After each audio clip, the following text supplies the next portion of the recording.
So I'll take that first. So can we control Sakaam Nirjara? For example, did Mahavir Swami know that he did not attain Nirjara, or he did not had Nirjara regarding like when he had those incidents like nails in the ears, or when Chand Kaushik bit him? So did he know that he did not had Nirjara at that point? And can we control Sakaam Nirjara? Okay, let me explain you something. What we are trying to do, whenever we use the word an example of Tirthankars, what we are trying to do, we are trying sometimes as if Mahavir Swami knew everything. Okay? After Keval Gnan, he knew everything, mean he had all the knowledge. But do you understand that Keval Gnan has so many different interpretation in the Agam literature? Now, which one you going to believe it in? What is going to be accepted? What you think, the way I look at it is the one what I'm going to tell you. The way I think it is, Bhagwan Mahavir Swami is a human being like what we are. Of course, spiritually elevated person. Okay? After attaining Keval Gnan. After attaining Keval Gnan, he is a very spiritually elevated. But when we are saying he is knowledgeable of past, current, and future of all the dravyas, all its pariyaya. Okay, and I'm talking not the only Vartaman pariyaya. We are talking about the pariyaya of past, current, and the future. He knows everything. That one is nothing but the glorification of our Tirthankar. Do you know what I'm trying to say?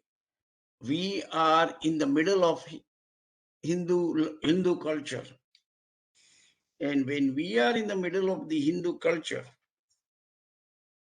the Hindu God is a creator God. He knows everything. Okay, it's by definition. Jain God is not a creator God. The Jain God is a ideal human form, a ideal for human being to become totally pure without any kashai. No greed, no anger, no ego, nothing. That is the Jain God. Okay? Which is the ideal human form. Ideal human form, that is the reason we use. So that's why I'm trying to tell you the definition of Keval Gnan, what we say, it is a different for different acharyas. And because we are so much influence of Hindu culture, and the majority are the like 70–80% are the Hindus. And that is the reason this thing, you see it. And you have to look at it, Bhagavan Mahavir, as a human being.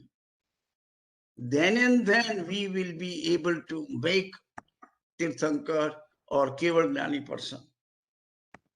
All right, you see what I'm trying to get it or not? We don't have a one definition of Keval Gnan. In the entire Agam things, whether you are looking from Kathanu Yog point of view, from Charnanu Yog point of view, and from Charan Karananu Yog point of view, or Dravyanu Yog point of view. But when you look at the ultimate things, is the Dravyanu Yog, pure soul, nothing else.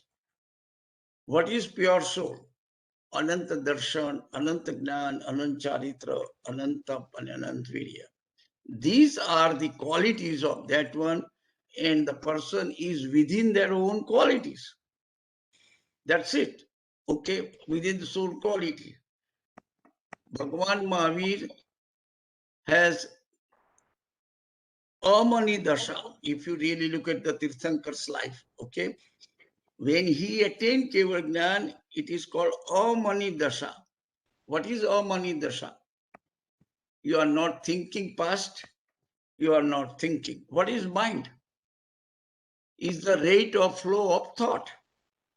That is mind. Mind is, I'm talking Bhavaman, not the Dravyaman, okay? Bhavaman, the reflection.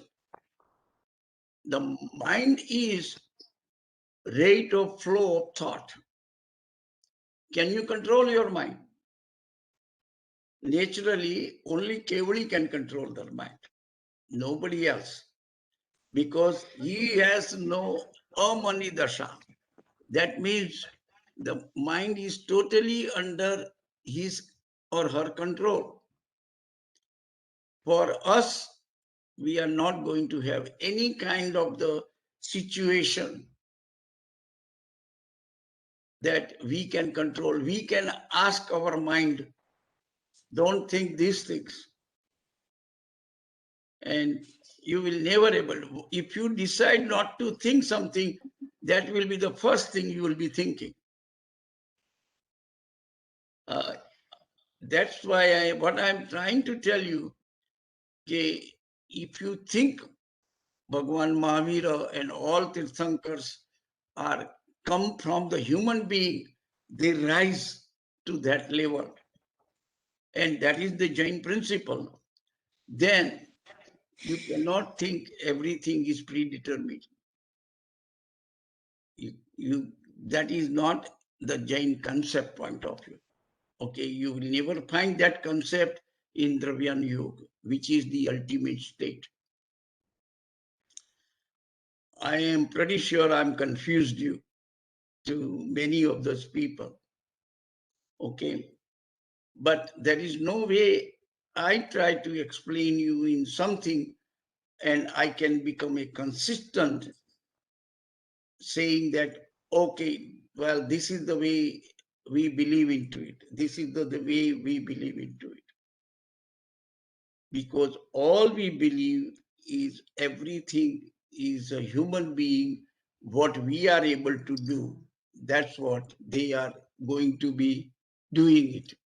So what I'm trying to tell you here, that just keep some strategy in your mind, that what is the pure form of my soul and how can I achieve the pure form of the soul which has no kashaya and there is no mithyatva. First, you get rid of the mithyatva. Means you do have the knowledge, proper knowledge. And the second thing is once you have a proper knowledge, correct knowledge, whatever the words you want to use, then remove all your kashaya. In the kashaya, for human being, for us, our ego is the highest one. Not anger. Anger is visible. You can control your anger easily.